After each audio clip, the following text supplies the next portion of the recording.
Hi అండి, welcome back to my channel. ఈరోజు ఈ వీడియోలో బెల్లం కొబ్బరి ఉండల్ని ఎలా చేయాలో చూపిస్తాను. సో ఇక్కడ ఈ రెసిపీలో నేను పాకం పెట్టకుండా ఎలా ఈ ఉండల్ని చేయాలి, ఫస్ట్ టైం కూడా ఎప్పుడు ట్రై చేయని వాళ్ళు చేసే విధంగా నేను ఈ వీడియోలో చూపిస్తాను. ఎలాంటి కన్ఫ్యూజన్ ఉండదు. సో లాస్ట్ వరకు స్కిప్ చేయకుండా చూడండి. అలాగే మీకు నా వీడియోస్ నచ్చినట్టయితే ప్లీజ్ నా వీడియోని లైక్ చేసి షేర్ చేసి ఛానల్ని అయితే సబ్స్క్రైబ్ చేసుకోండి. ఇంకా లేట్ చేయకుండా మనం ఈ రెసిపీని స్టార్ట్ చేసేద్దాము. చూడండి ఉండలు ఎంత పర్ఫెక్ట్గా వచ్చాయో. ఇంకా రెసిపీని స్టార్ట్ చేద్దాము. ఇక్కడ నేను 3 కొబ్బరికాయలని తీసుకున్నానండి. సో ఇలా ముక్కలుగా చేసుకున్నాను, చిన్న చిన్న ముక్కలుగా. ఈ విధంగా ముక్కలుగా చేసుకొని బాగా కడిగేసుకొని పెట్టేసుకోవాలి.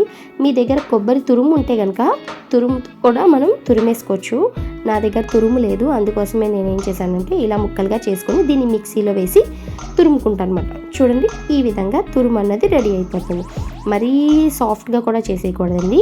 సో ఈ విధంగా ఉండేలాగా చూసుకోండి. ఇప్పుడు నేను ఏం చేస్తానంటే ఈ తురుముని బెల్లం అన్నీ కలిపేసి ఒకే దాంట్లో వేసి నేను కుక్ చేసేసుకుంటా. ఇక్కడ ఒక గిన్నె తీసుకొని ఇందులోకి 3 కొబ్బరికి నేను 3/4 కప్ వరకు బెల్లం తీసుకున్నాను. బెల్లంని ముక్కలుగా కట్ చేసుకున్నాను, మరీ తురుము కూడా చేయలేదండి, అది కూడా ముక్కలుగా కట్ చేసుకొని అండ్ అందులోనే ఈ తురుము కూడా యాడ్ చేసేసుకున్నాను. ఇప్పుడు ఒకసారి ఇదంతటిని బాగా కలిపేసుకొని ఇప్పుడు మనం దీన్ని స్టవ్ మీద పెట్టుకోవాలి. స్టవ్ మీద పెట్టుకొని మనం దీన్ని లో ఫ్లేమ్లోనే కుక్ చేయాలండి. హై ఫ్లేమ్లో చేస్తే కనుక కొబ్బరి అన్నది మాడిపోతుంది. సో లో ఫ్లేమ్లోనే మధ్య మధ్యలో కలుపుకుంటూ మనం కుక్ చేసుకోవాలి. ఇలా లో ఫ్లేమ్లో చేయడం వల్ల ఏమవుతుందంటే బెల్లం అన్నది కరగడం స్టార్ట్ అవుతుంది. బెల్లం కరగడం స్టార్ట్ అయినప్పుడు దాని యొక్క పాకం అన్నది కిందకి వస్తుంది కదండి. సో ఇలా కలుపుకుంటూ మనం కుక్ చేసుకోవాలి. అసలు హై ఫ్లేమ్లో మాత్రం పెట్టకండి. హై ఫ్లేమ్లో పెడితే మాత్రం కొబ్బరి అన్నది త్వరగా మాడిపోతుంది. చూడండి అప్పుడే పాకం అన్నది రిలీజ్ అవుతుంది, చూసారా, బబుల్స్ లాగా వస్తున్నాయి. సో ఈ విధంగా పాకం అంతా కొబ్బరి పీల్చేసిన తర్వాత ఇది ఇంకా దగ్గరగా అయిపోవాలి. ఈలోపు మనం ఇందులోకి యాలకుల పౌడర్ కానీ లేదా ఫ్రెష్గా దంచుకున్న యాలకులు కానీ ఇందులో యాడ్ చేసుకొని కలిపేసుకోవాలి. యాలకులు వేయడం వల్ల మంచి టేస్ట్ అండ్ ఫ్లేవర్ వస్తుందండి. సో తప్పకుండా వేయండి.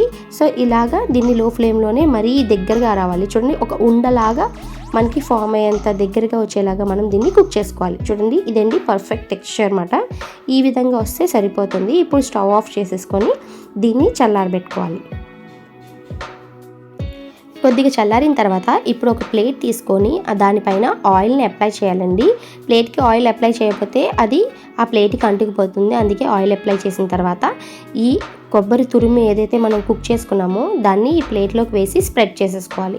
స్ప్రెడ్ చేసిన తర్వాత కొంచెం చల్లగా ఉన్నప్పుడు, అంటే మరీ ఎక్కువ చల్లగా కాదు, కొంచెం చల్లగా ఉన్నప్పుడు మనం ఉండలు కట్టుకోవాలి. చూడండి చక్కగా ఉండలు అన్నది ఎంత బాగా ఫామ్ అవుతున్నాయో. ఈ విధంగా ఉన్నది అంటే కనుక మనం ఇప్పుడు ఉండల్ని చేసేసుకోవచ్చు. ఇప్పుడు నేను చూపించిన విధంగా మీరు ఉండల్ని చేసుకోవాలి. దానికన్నా ముందు మీ చేతులకి ఆయిల్ని అప్లై చేసుకోవాలి. లేదు అంటే కనుక అది మన చేతికి అంటుకుంటుంది అండ్ అందులోనూ అది కొంచెం వేడిగా ఉండడం వల్ల మన చేయి అన్నది కాలుతుంది. కాబట్టి ఇలా ఆయిల్ అప్లై చేసుకొని ప్లేట్కి కూడా ఆయిల్ అప్లై చేసుకొని నేను చూపించిన విధంగా మీకు ఏ సైజులో కావాలంటే ఆ సైజులో ఉండల్ని ప్రిపేర్ చేసుకోవాలి. ఇలాగే అన్నిటిని కూడా రెడీ చేసుకొని పక్కన పెట్టేసుకోవాలి. మనకి కొబ్బరి ఉండలు తినడం వల్ల హెల్త్కి కూడా చాలా మంచిది అండ్ హెయిర్కి కూడా చాలా మంచి గ్రోత్ అయితే ఇస్తుందండి. సో తప్పకుండా ఈ రెసిపీని ట్రై చేసి మీకు ఎలా వచ్చిందన్నది నా కామెంట్ సెక్షన్లో కామెంట్ చేయండి. అలాగే మీకు నా వీడియోస్ నచ్చినట్లయితే ప్లీజ్ నా వీడియోని లైక్ చేసి షేర్ చేయండి.